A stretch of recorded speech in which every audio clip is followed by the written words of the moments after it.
대한민국 어른이 나쁜가요? 아이들이 죽어가고 있습니다.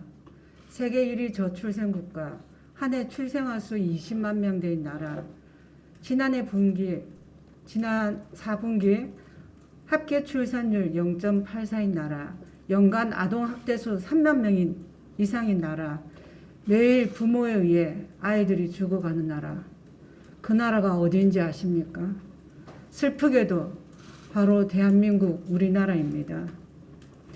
며칠 전에도 영하의 날씨에 옷을 몇 겹이나 입은 어른도 추운 그 날에 탯줄 달린 영아가 태어나자마자 알몸으로 20대 엄마에 의해 창밖으로 버려져 얼어 죽었고 8살이 넘도록 출생신고도 하지 않은 채 어린이집, 유치원, 학교 한번 못 가본 아이가 엄마의 손에 죽임을 당했습니다. 친모가 생후 3개월 된 딸에게 두개골 골절 등 중상해를 가했다는 뒤늦은 뉴스도 있습니다. 지난주에는 미취학 아동들이 내복을 입은 채 거리를 배회하기도 하였고 작년에도 계모에 의해서 9살 소년이 여행용 가방에 갇혀 죽임을 당했고 10월에도 탯줄도 떨어지지 않은 신생아가 베이비박스 앞에 버려져 저체온증으로 사망했고 같은 달에는 온 국민을 분노케 한 16개월 정인이도 외롭고 참혹하게 세상을 떠났습니다. 아이도 존엄한 인격체입니다.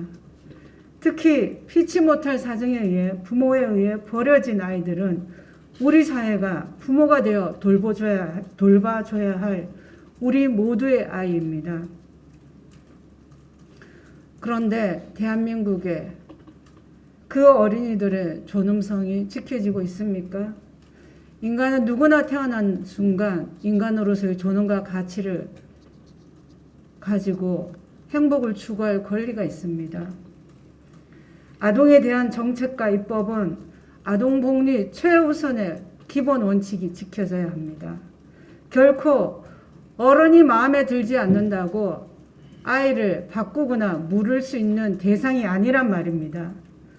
세상에 어느 자식을 마음에 들지 않는다고 부모가 물을 수가 있고 바꿀 수가 있습니까? 입양 대기 아동 역시 마찬가지입니다.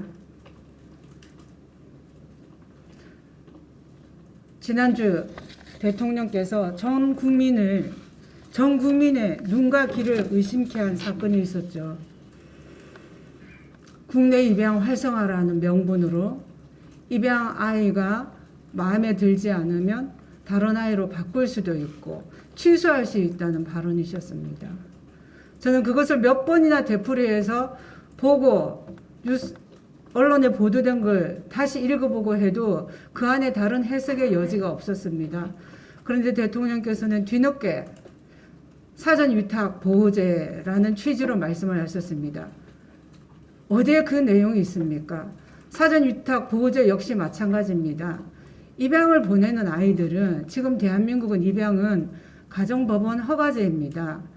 가정법원에 입양허가 신청을 하고 평균 9개월 정도 인용까지 시간이 걸립니다.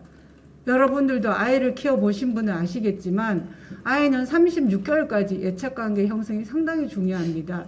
그런데 장기간 나중에 같이 살게 된 입양 부모와 떨어져 있으면 아이 애착관계 형성에 어려움이 있습니다. 철저히 아이 복리 중심으로 그 다음에 그 제도가 도입된다 하더라도 철저히 아이 중심이어야 됩니다.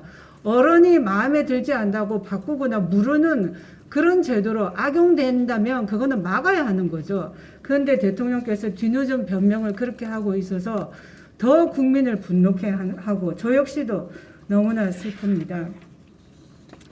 게다가 정인이를 비롯한 제가 아까 언급한 그 모든 피해 아동들 사건의 본질은 부모가 친부모냐 입양 부모냐의 문제가 아니라 아동 학대가 본질입니다.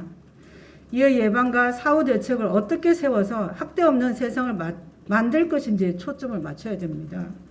가정 내 은밀한 곳에서 가장 연약한 아이들에게 가해지는 학대를 막기 위해서는 우리의 모든 눈이 아이에게 집중돼야 하고 부모에게 양육 교육도 필요하고 국가와 사회가 함께 키우는 노력이 요구됩니다.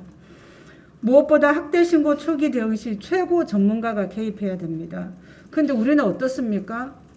그 수많은 아동학대 근절을 위한 대책이 너무나 즉흥적으로 쏟아집니다. 해마다 쏟아집니다.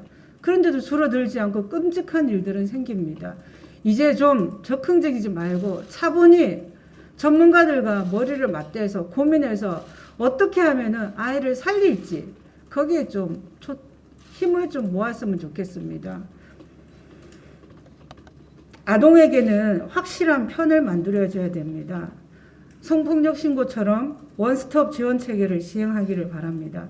신고 시 바로 종합병원 내에 아동보호센터를 마련하여 아동의 신체를 확인하고 치료도 해주고 전문 진술 조력인 입회하에 조사를 하고 그 모습이나 아이가 말을 할 수 있으면 진술을 녹화를 하고 그 증거 능력을 인정해 주는 겁니다.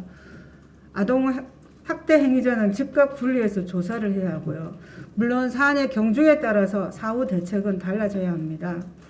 경미하여서 회복이 가능할 때는 함께 회복 프로그램을 통해서 치료, 양육 교육, 지원 시스템 등을 통해서 가정에 복귀하게 할 수도 있고 또 중에서 회복이 어렵다 싶으면 아동을 부모로부터 분리하여 친권 제한이나 친권 상실을 통해서 아동에게 안전한 쉼터를 제공하고 치료도 하고 입양이 낫다고 여기면 입양을 통해서 다각도로 아동 복리 중심의 방안을 강구하는 것입니다.